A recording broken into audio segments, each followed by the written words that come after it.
Bien-aimés du Seigneur, aujourd'hui c'est le 8 décembre 2020.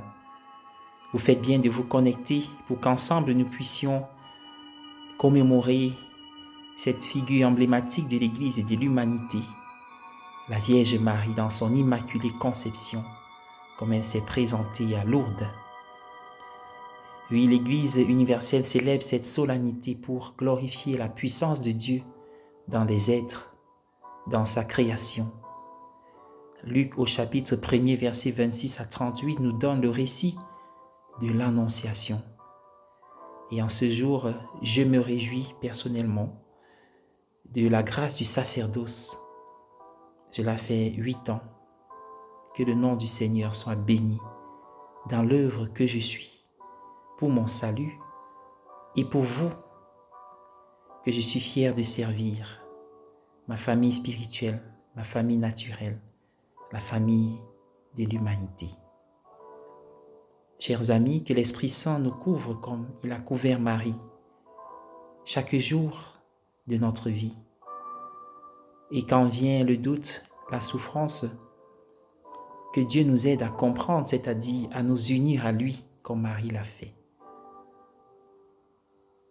En 1854, le pape Pie IX a déclaré le dogme de l'Immaculée Conception.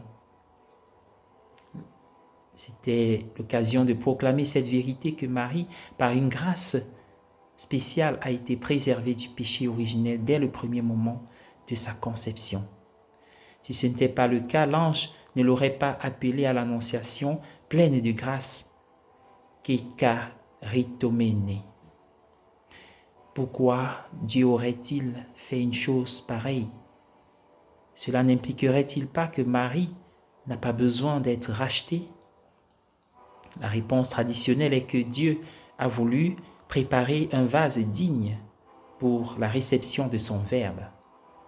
Tout comme le Saint des Saints dans le temple a été gardé pur et inviolé. Le temple définitif, la véritable arche de l'alliance, qui est Marie elle-même, devrait d'autant plus être pure.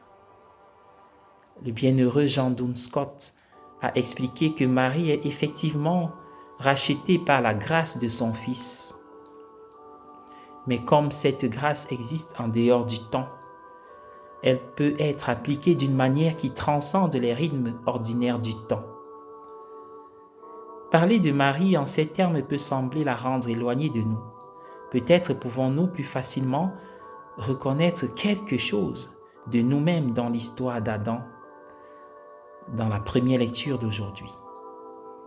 Comme lui, nous allons à l'encontre de ce que Dieu désire pour nous, en atteignant ce qui est hors de nos limites, de nos possibilités.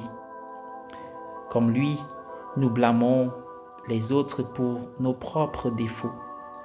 La question de Dieu, où es-tu, révèle un Dieu qui cherche les perdus.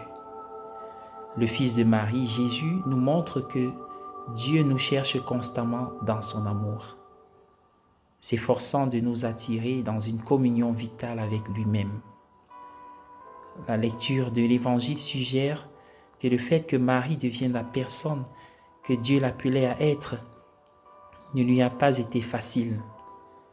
Si nous regardons le contexte de sa famille, de sa société, de sa culture, le chemin de Dieu que Dieu lui demandait de prendre n'était pas toujours clair pour elle.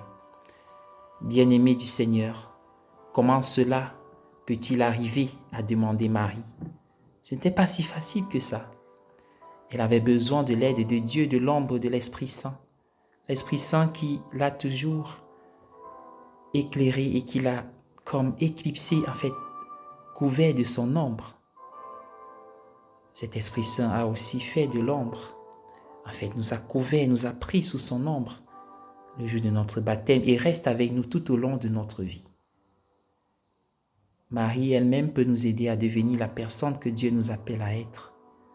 C'est pourquoi nous lui demandons de prier pour nous maintenant et à l'heure de la mort.